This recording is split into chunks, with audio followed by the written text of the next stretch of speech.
Quel est le bon rythme de perte de poids? Si vous êtes en surpoids ou obèse, perdre seulement 5 à 10% de votre poids sur une période 6 mois réduit considérablement votre risque de maladie cardiaque et d'autres conditions de santé. Le rythme de perte de poids conseillé pour rester en bonne santé est de 0,5 à 1 kg par semaine. Perdre du poids à ce rythme vous aidera à maintenir votre poids par la suite en plus de vous donner le temps d'intégrer vos nouvelles habitudes de vie. Maintenir une perte de poids modérée sur une longue période est mieux que de perdre beaucoup de poids et de le reprendre par la suite. En effet, il est démontré que lorsqu'ils regagnent le poids perdu, les gens reprennent principalement du tissu adipeux, masse grasse, et ne reviennent pas à leur masse musculaire initiale. Si vous voulez perdre davantage que 10% de votre poids corporel, attendez de maintenir cette perte de poids au moins 6 mois avant de poursuivre.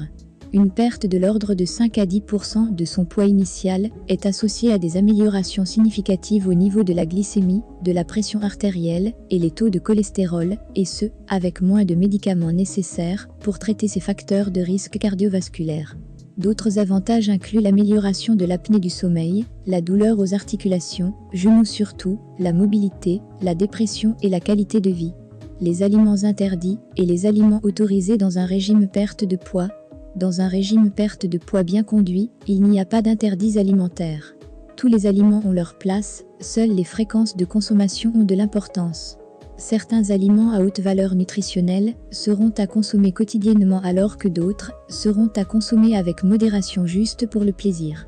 Voici une liste de quelques aliments dont la consommation est à encourager et d'autres dont la consommation est à modérer.